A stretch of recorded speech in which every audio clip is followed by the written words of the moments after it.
25 सप्ताह की कार्य योजना के अंतर्गत आज आपके समक्ष गणित की कक्षा 1 की 15वें सप्ताह के दूसरे दिन की शिक्षण योजना है।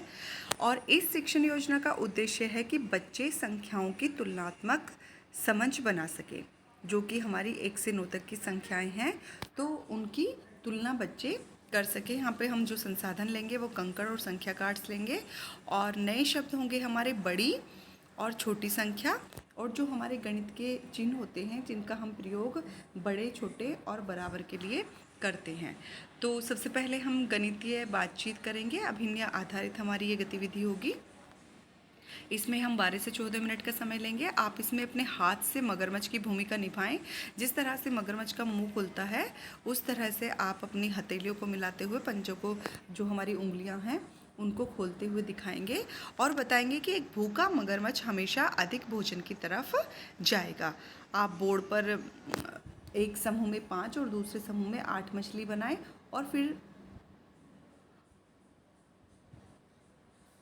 बच्चों से आप पूछेंगे कि मगरमच्छ किस तरफ मुड़ जाएगा। मगरमच्छ के मुंह की तरफ कितनी मछली हैं, उसकी पूंछ की तरफ कितनी मछली हैं।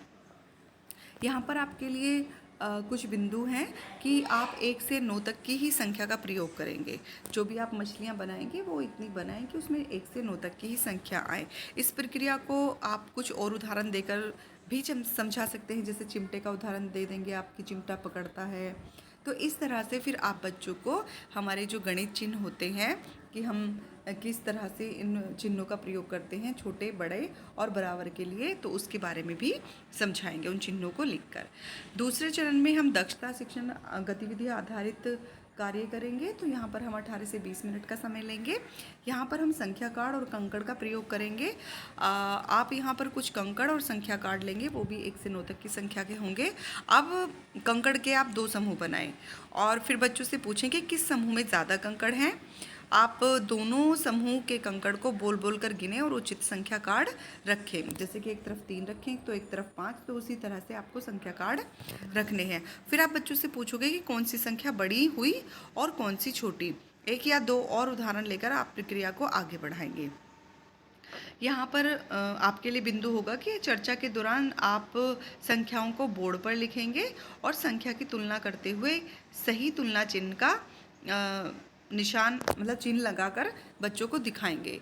अब आप बोर्ड पर 2 संख्या 4 और 8 लिखेंगे, एक तरफ 4 और एक तरफ 8। फिर आप बच्चों से पूछेंगे कि मगरमच्छ का मुंह किस तरफ रहेगा, क्या आप सही चिन्ह लगा सकते हैं। तो बच्चे प्रयास करेंगे सही चिन्ह लगाने का। अगर लगा रहे हैं तो आप उनको समझाओगे कि हाँ सही है। अगर नहीं लगा पा रहे हैं तो फिर आप उनको बताओगे कि किस तरह से हमें चिन्ह लगाना है। फिर उसके बाद आप कक्षा के बच्चों के साथ ऐसे और सवालों पर चर्चा करेंगे। दक्षता शिक्षण में हम बोर्ड पर कार्य करेंगे 10 से 12 मिनट का। यहाँ पर आप बोर्ड पर एक संख्या लिखेंगे 6, और फिर आप 6 से बड़ी एक संख्या लिखेंगे, 6 से छोटी एक संख्या बताएंगे, और फिर 6 से बड़ी और 9 से छोटी कोई एक संख्या लिखेंगे। उसके बाद एक गाड़ी में 8 लोग बैठे हैं, दूसरी गाड़ी में 6 लोग बैठे हैं, तो किस गाड़ी में ज़्यादा लोग बैठे हैं इस बारे में बच्चों से पूछेंगे। और फिर उन्हें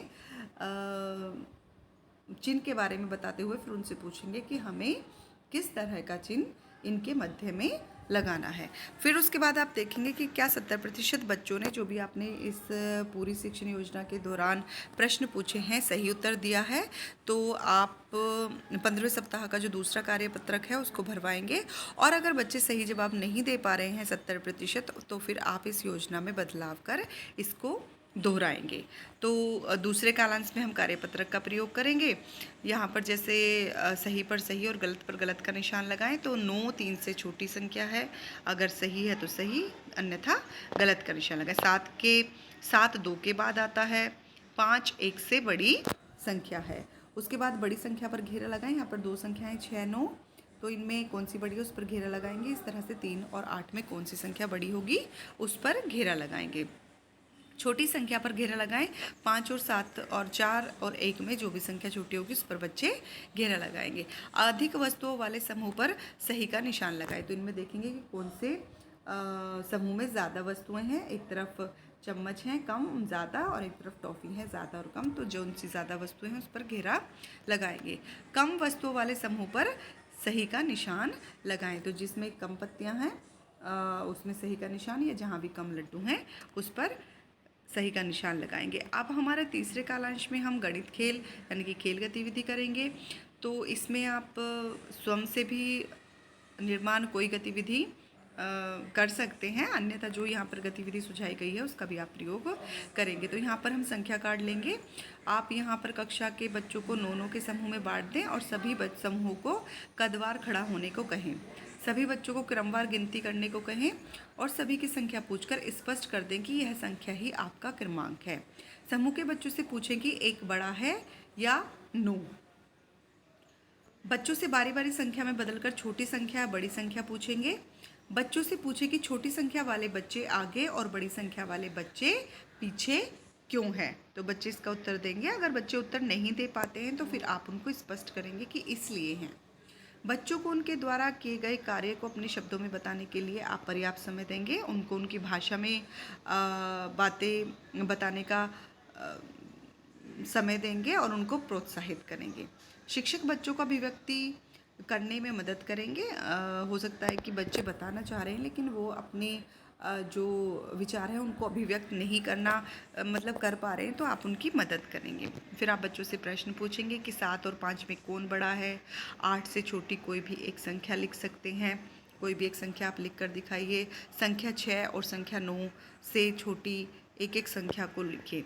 तो इस तरह से हम अपने गणित के तीनों कालांशों का प्रयोग करेंगे और बच्चों को जो हमारी संख्याओं की तुलना करने की समझ है उसको पक्का करेंगे। तो यहाँ पे आप देखें कि सभी बच्चे जो भी आप गतिविधि कराएंगे तो उसमें अच्छे से प्रतिभाग करें और सभी बच्चे उन प्रश्नों का जवाब दें। धन्यवाद।